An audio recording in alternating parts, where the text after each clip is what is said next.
Hi everyone! Welcome to Mommy's Garden. This time, I'm going to share with you how I rescued my plant from mealybugs. Yang nakikita nyong white spots on the leaves of the plants, yan ang mga mealybugs. This is a very common pest among houseplants. They are nasty little bugs that like to eat new growth on succulents. It's difficult to say exactly what causes them to show up, but overwatering is a common cause, as well as over-fertilizing. This is not the first time I experienced mealybugs on my plants. But this is the first time I am documenting it in order to share it with you. I would be very glad if you are going to join me till the end of this video.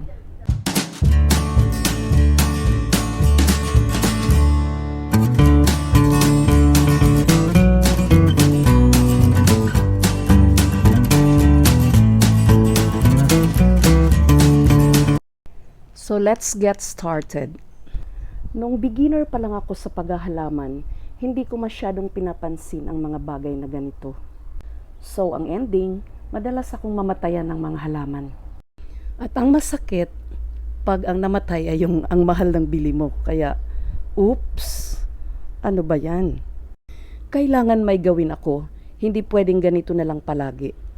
So I searched from the internet and read about these pests, how they appear, what to do to avoid them, and most importantly, how to get rid of them.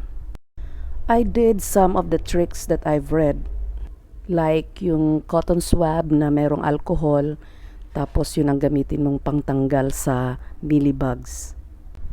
Natanggal man nga sila pero after a while, andyan na naman. So sa ngayon, ito yung ginagawa ko. I found it effective. Watch me, friends.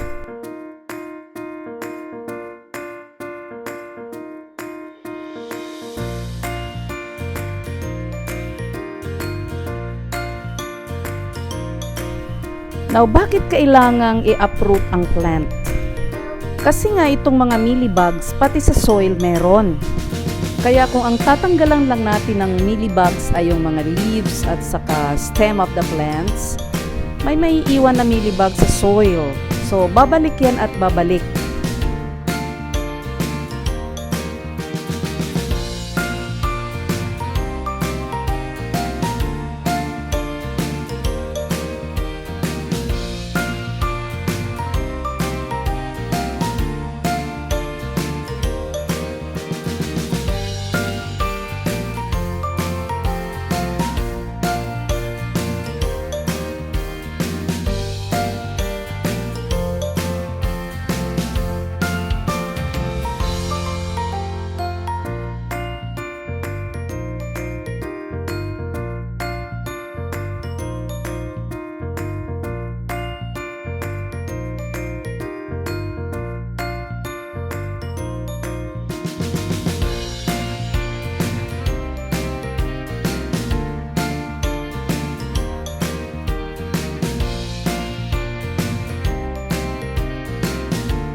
This is how the mealybugs look like if you're going to use a magnifying lens.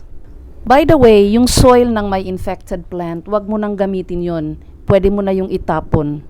Then yung pot, linisin mong mabuti. Make sure no mealybugs are left. Ito naman nagkaroon din ng mealybugs pero kaunti lang, naagapan ko. In this case, hinugasan ko lang yung dahon. Hindi ko siya ma-uproot kasi may bago siyang baby. Alanganin ang tubo nung baby niya. Tingnan ninyo kung saan tumubo. Ayun. So, hindi ko siya ma-uproot kasi pag in-uproot ko siya, masisira yung bagong baby. Hihintayin ko itong lumaki kasi puputulin ko siya at ihiwalay ko siya sa mother plant. So, in the meantime, araw-araw ko silang tini-check for mealybugs. Pag na-separate ko na yung baby from the mother plant, that's the time that I will uproot this to make sure that it's thoroughly free from mealybugs. The next patient is my Alocasia. In the case of my Alocasia, the reason for its dying is unknown to me. Wala akong nakitang mealybugs or any other pests in this Alocasia. Basta isa-isa na lang namatay yung mga dahon niya tapos walang tumutubong panibago.